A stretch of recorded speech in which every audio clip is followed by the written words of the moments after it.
오늘날 우리가 부활절을 귀하게 지키고 있습니다. 우리의 죄를 위해서 죽으셨다가 살아나신 예수 그리스도, 우리 기독교의 핵심이라고 말할 수가 있습니다.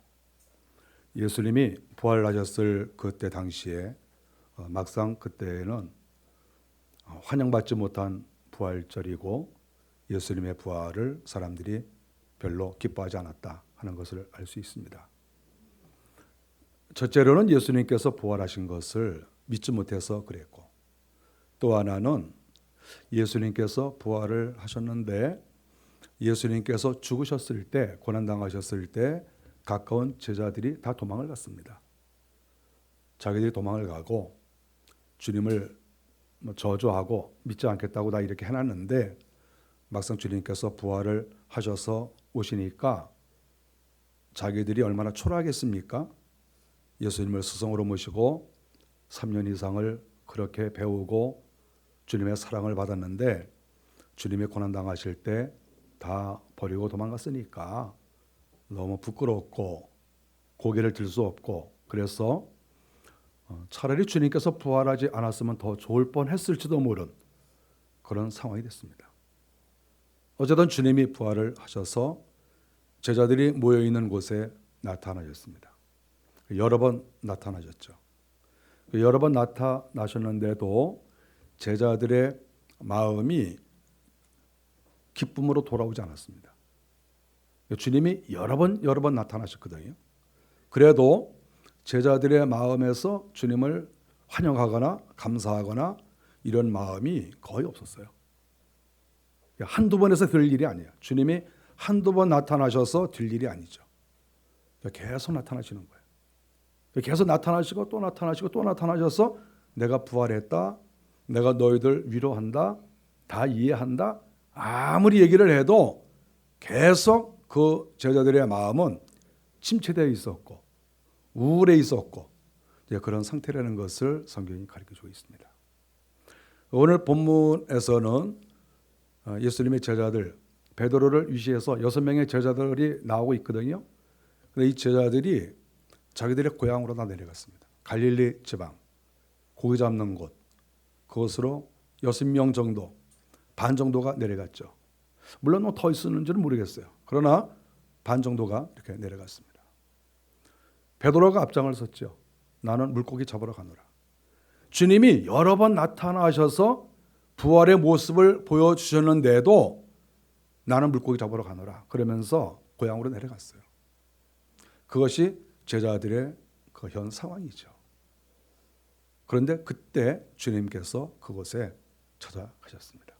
오늘 성경 본문에 나오지요.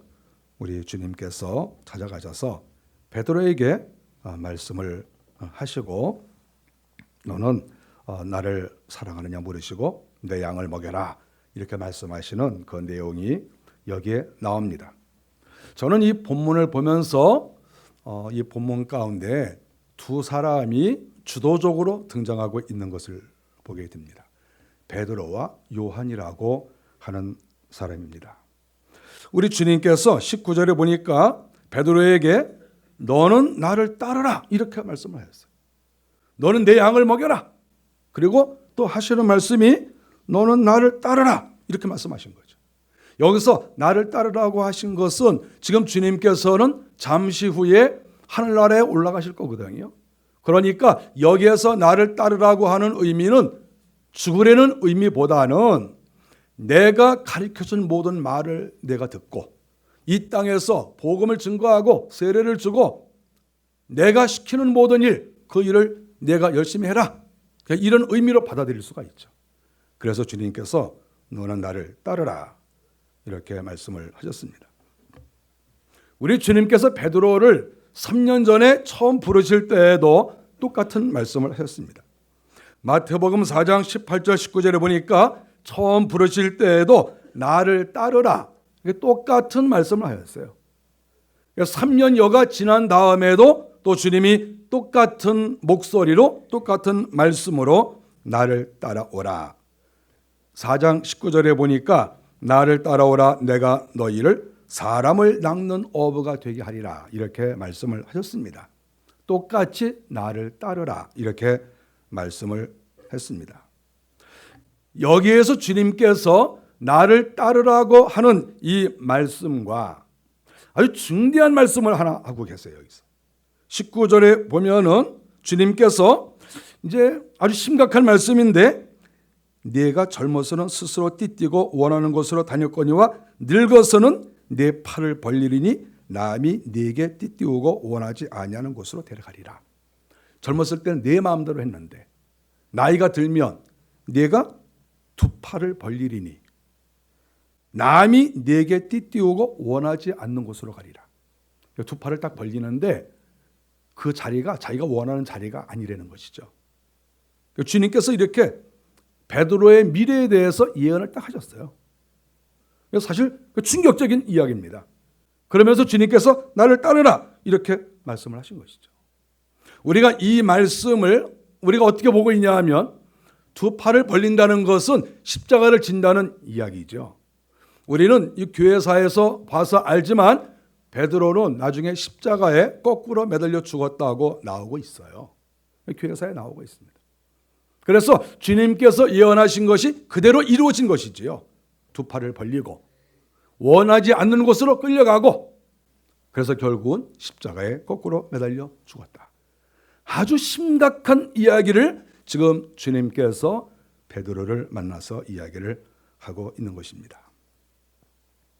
아주 이런 정말 중요한 시간인데 이렇게 주님께서 말씀을 딱 하셨는데, 그 다음에 베드로가 주님에게 뭐라고 대답을 해야 될 그런 시간이에요. 지금 성경을 가만히 보면 이제 주님이 너는 나를 따르라, 그리고 너는 이렇게 될 것이다 이렇게 얘기를 했으면, 그 말을 듣고 있는 사람이라고 하면 네, 제가 주님을 따라가겠습니다 이렇게 고백을 하든지, 두 팔을 벌리고 원하지 않는 곳으로 간다는 것이 무슨 뜻입니까?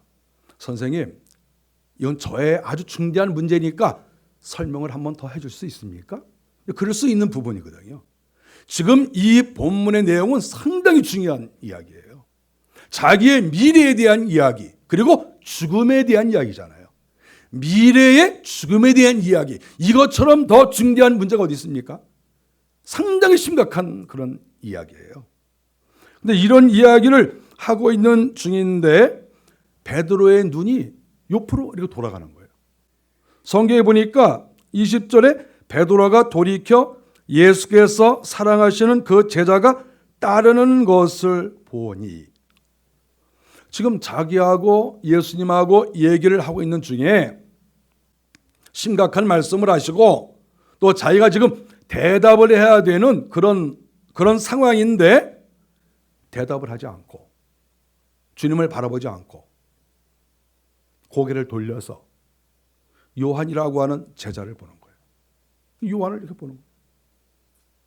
그 요한은 어떤 사람입니까? 오늘 성경에 기록한 것처럼 주님이 사랑하시는 그 제자예요. 그런데 여기서 이제 하나의 포인트가 뭐냐 하면, 예수께서 사랑하시는 그 제자가 따르는 것을 보니, 이 부분이 우리가 관심 있게 보아야 될 부분입니다. 예수님을 따르는 것을 보니, 그러니까 베드로가 요한이라고 하는 예수님의 제자를 딱 보면서 그 마음속에서 어떤 생각을 가졌냐 하면, 저 제자는 벌써 따라갔네? 이렇게 된 것이죠. 지금 갈릴리에 내려와 있는 제자들은 성경에 나와 있는 것으로 보면 6명 정도 내려와 있어요. 6명 정도. 그런데 지금 베드로의 마음은 이런 것 같아요. 아니 주님, 따르라고 말씀을 하시려면 저한테 먼저 따르라고 하시지. 아니 주님이 사랑하시는 그 제자 요한은 벌써 주님을 따랐네요. 우리가 이 상황을 보면은 지금 요한 같은 경우는 아예 예수님 옆에 딱 붙어 있는 거예요. 지금. 예수님 옆에 딱 붙어 있으면서 저 예수님한테 충성하겠습니다. 제가 말씀대로 살겠습니다. 복음을 위해서 살겠습니다. 지금 그러고 옆에 있는 거예요. 지금 베드로가 볼 때에. 또 실상 그렇고. 그런데 여기서 우리가 관심 있게 봐야 될 부분은 지금 주님이 자기하고 정말 중요한 이야기를 하고 있는데 대답은 하지 않고 주님에게 집중하지 않고 엉뚱한 다른 사람에게 집중하면서 그 사람을 보면서 그리고 주님께 이야기하는 것이 자기에 대한 이야기가 아니라 지금 누구 이야기를 하고 있습니까?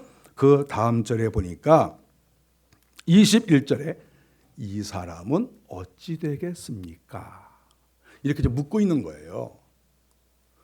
우리가 이 말씀을 다 알고 있는 말씀이지만 이 말씀을 가만히 이렇게 들여다볼 때에 참 이 사람 정신 나간 사람이구나 그런 생각이 드는 거예요. 아니 지금 사람이 예를 들어서 예의와 교양 수준에서라도 우리가 그 사람하고 얘기를 하면 그 사람하고 말을 끝을 내야 돼요. 말을 끝을 내야 될 거 아니에요. 너 나를 따르라 그랬으면 뭔가 얘기를 해야 될 거 아니에요. 따르겠다고 하든지 따르지 않겠다고 하든지 뭔가 자기 의사표현을 해야 될 거 아닙니까? 거기에 대답은 하지 않고 엉뚱하게 눈을 싹 돌려가지고 저 사람은 어떻게 되겠습니까? 이렇게 묻고 있는 거예요. 이것이 오늘 베드로의 상당한 문제점이다 하는 것을 여기서 보게 됩니다. 주님께서 뭐라고 하셨습니까? 주님께서 여기서 대답하시는 것을 보면 주님의 마음을 알 수가 있어요. 주께서 하시는 말씀이 아니 너나 잘해라. 아니 내가 쟤를 예를 들어서 살려주든지 뭐 나중에 뭐 50년을 살게 하든 100년을 살게 하든 지금 네가 무슨 상관이냐 지금 네가 지금 무슨 상관이냐 지금 성경에 그렇게 말씀하고 있어요. 22절에 보니까 내가 올 때까지 그를 머물게 할지라도 내게 무슨 상관이냐.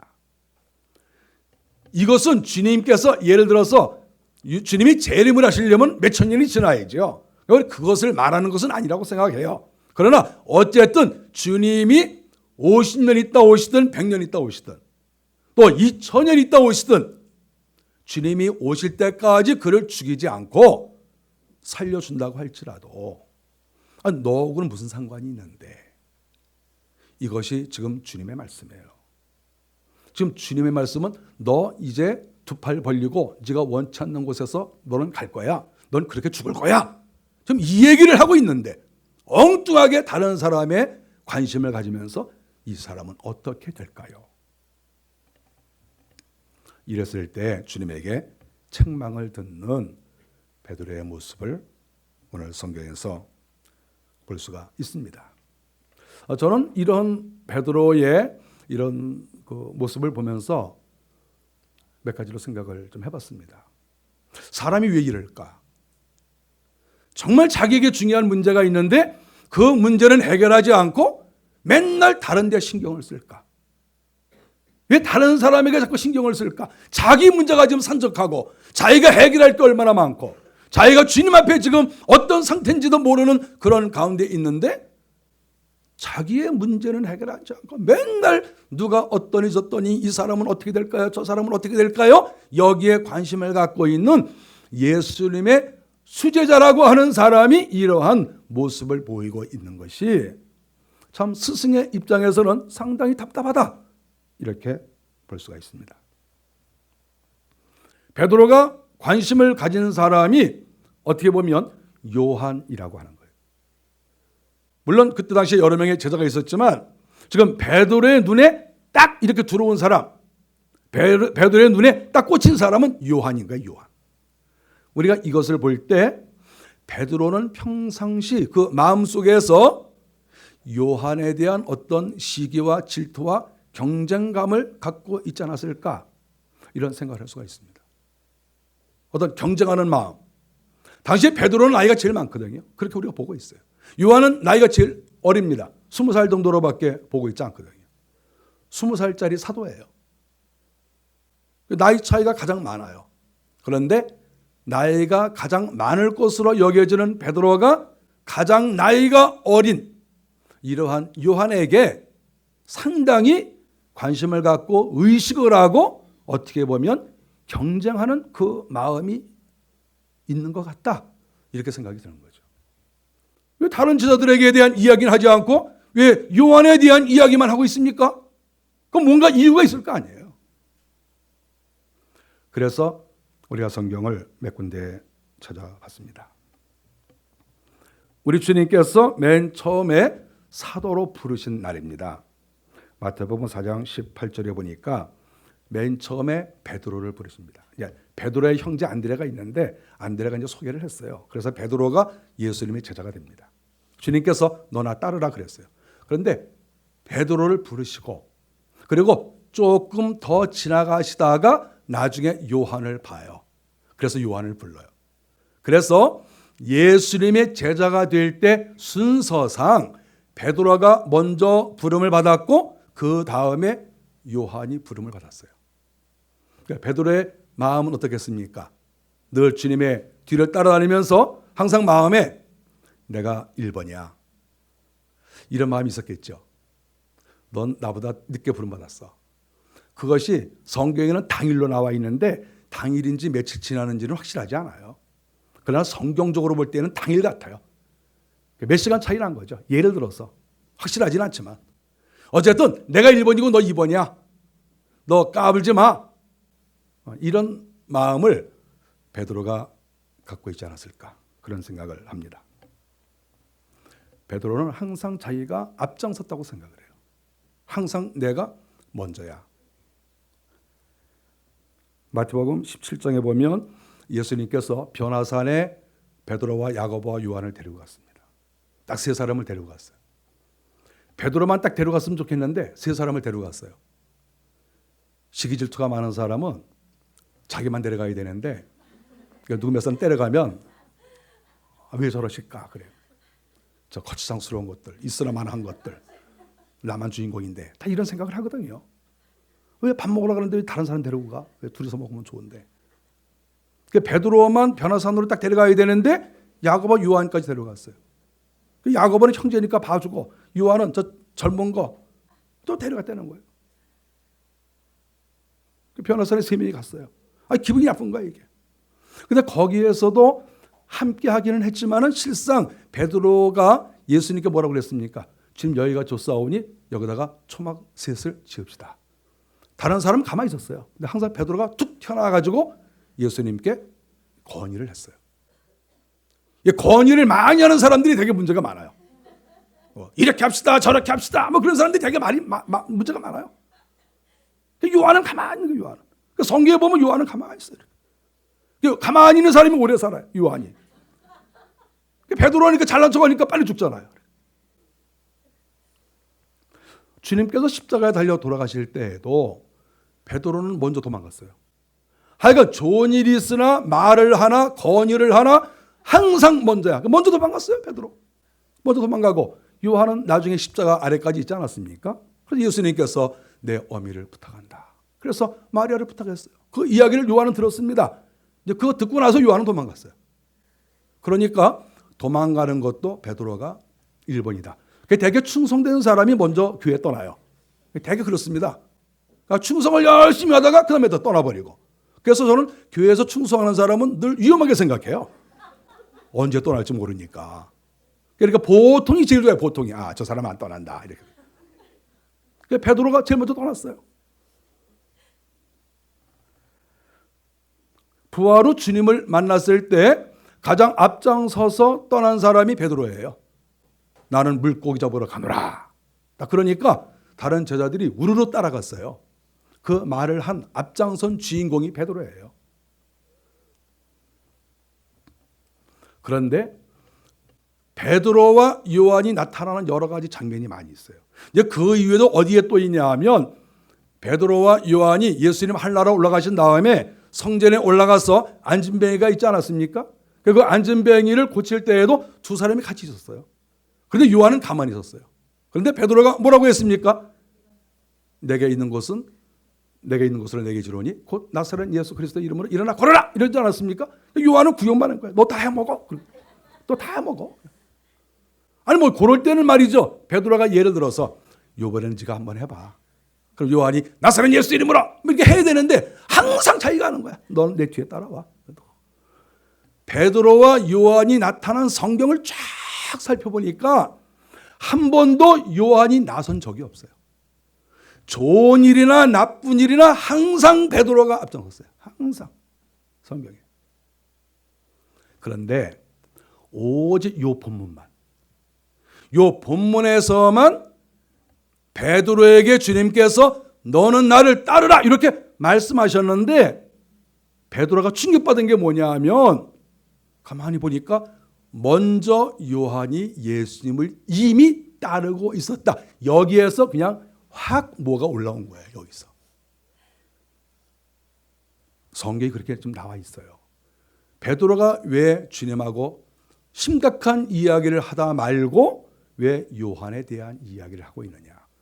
너무 충격받아서 그런 거예요. 지금 자기의 죽음에 대해서 이야기를 하고 있는데도 이게 마음에 안 들어와. 이게 마음에 안 들어와. 죽음에 대해서 지금 이야기를 하고 있는데, 그리고 저 사람 어떻게 되겠습니까? 이렇게 묻고 있는 이 모습을 성경에서 보게 됩니다.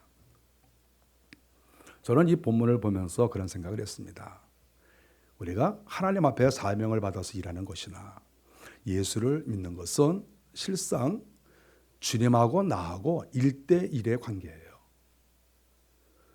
주님께서 베드로도 따로 부르시고 요한도 따로 부르시고 한 사람 한 사람 다 따로따로 부른 거예요. 우리가 성경을 잘 보세요. 예수님께서 베드로에게 야, 내가 너를 불렀으니까 이제 네가 가서 제자들을 여러 명 불러와라 이렇게 말씀하신 것이 아니고, 주님이 한 사람 한 사람을 딱딱 찍어서 부르시고 사명을 주시고 자기의 제자로 삼으셨다고 하는 거예요. 그래서 믿음이라고 하는 것은 하나님과 나 사이, 주님과 나 사이의 1대1의 관계예요. 다른 사람은 나에게 조금 도와줄 수 있고, 다른 사람이 나에게 조금 영향을 줄 수 있고, 또 어떤 경우에는 다른 사람이 나에게 피해를 좀 줄 수도 있죠. 그런데 그런 것들은 사실 아무것도 아니에요. 나에게 도움을 주든 피해를 주든 그거 아무것도 아니에요. 그것은 내 남편과 아내도 포함돼요. 내 자녀들도 포함돼요. 이 세상의 모든 사람 다 포함돼요. 모든 사람은 하나님과 나 사이에서 끼어들 수가 없어요. 주님과 나 사이에 남편도 끼어들 수 없고 아내도 끼어들 수 없고 자녀도 끼어들 수 없어요. 이 세상에 어떤 사람도 끼어들 수 없어요. 우리가 예수를 믿는다는 것은 우리 주님과 나 사이예요. 그런데 베드로의 약점이 무엇이었습니까? 어떤 자기가 다른 사람들, 여러 사람 가운데 자기가 앞장서야 된다는 것, 내가 가장 대우를 받아야 된다는 것, 내가 가장 어른 노릇을 해야 된다는 것, 이 부분이 베드로에게 있어서 가장 치명적인 약점으로 등장하고 있다. 이것이 오늘 본문의 내용입니다. 온 인류가 얼마나 숫자가 많습니까? 또 구원받은 사람이 지금까지 아담 이후로 여러분 몇 명이나 된다고 생각을 하세요? 최소한도 몇십억은 되지 않겠어요? 이 땅에 왔다 간 사람이 한 250억부터 300억 정도로 보고 있으니까 그 중에서 10%만 구원받았다고 하더라도 예를 들어서 30억 정도의 사람이 되잖아요.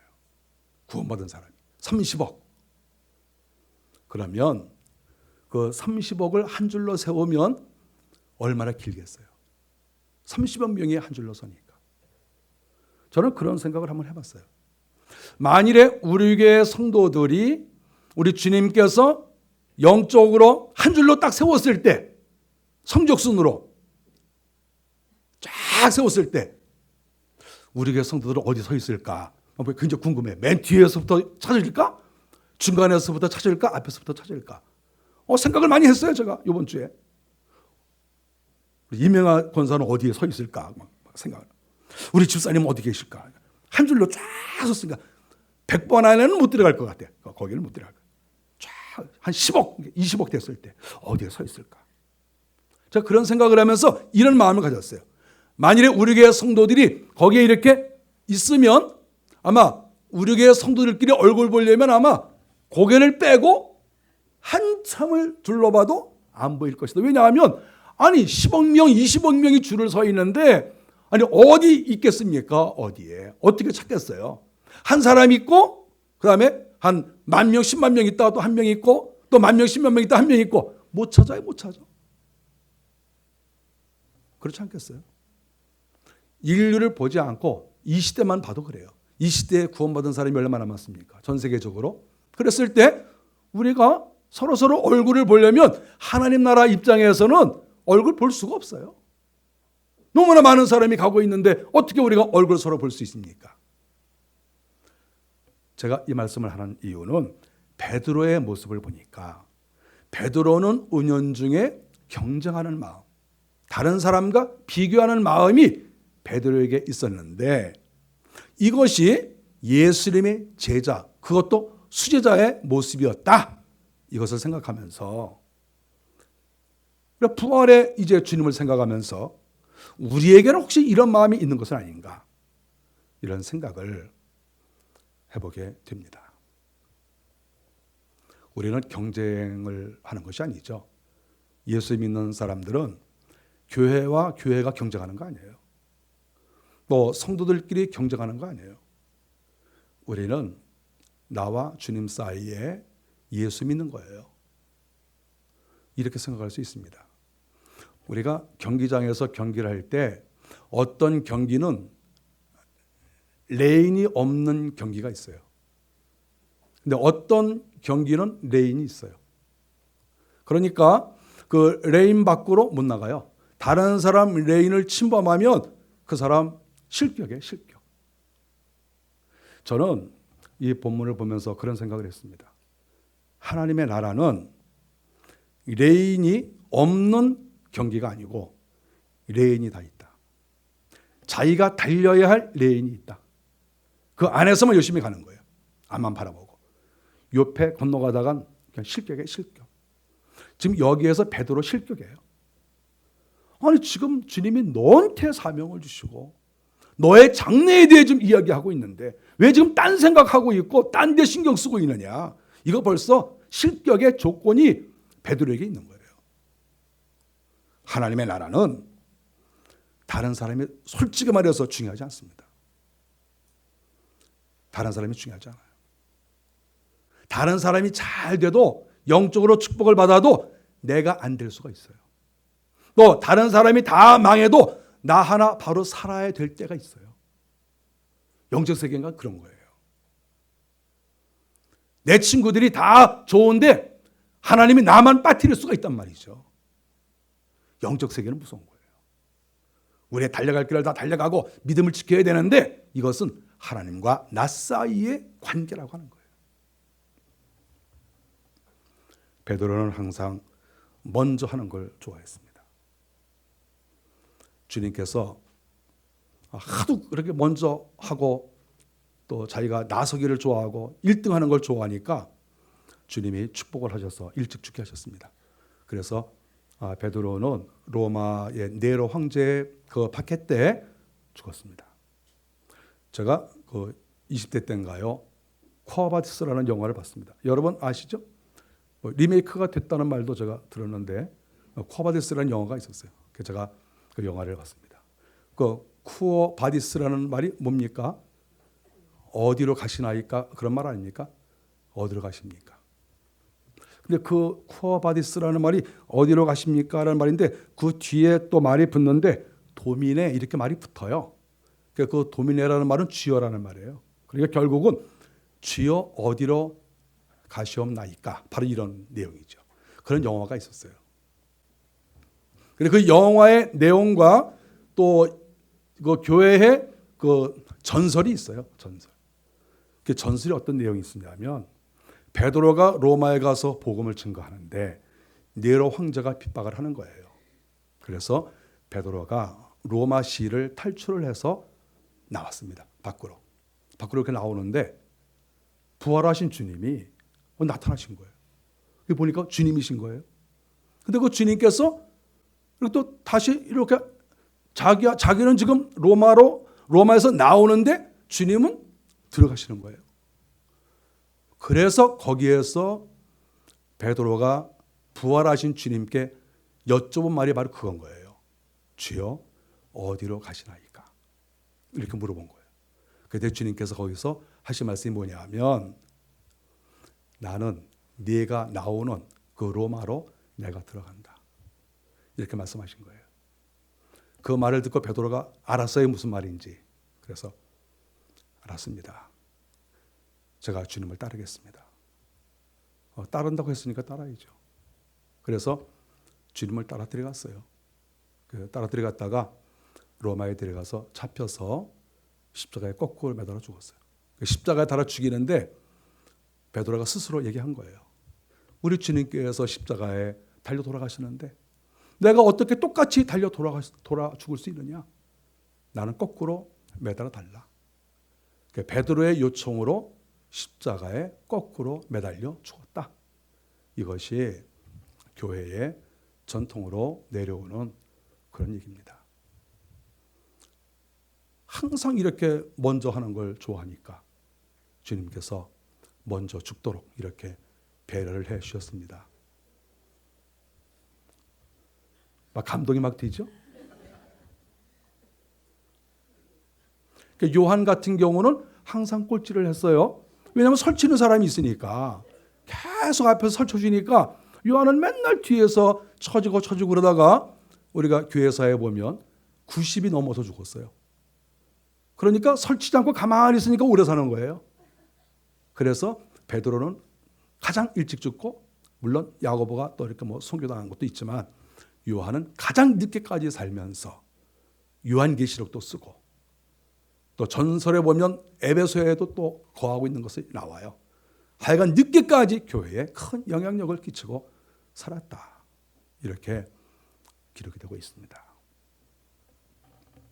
부활하신 주님께서 베드로와 요한에게 찾아가셨습니다. 찾아가셔서 힘을 잃고 낙심한 그들에게 책망하신 것이 아니라 다시 힘을 내라.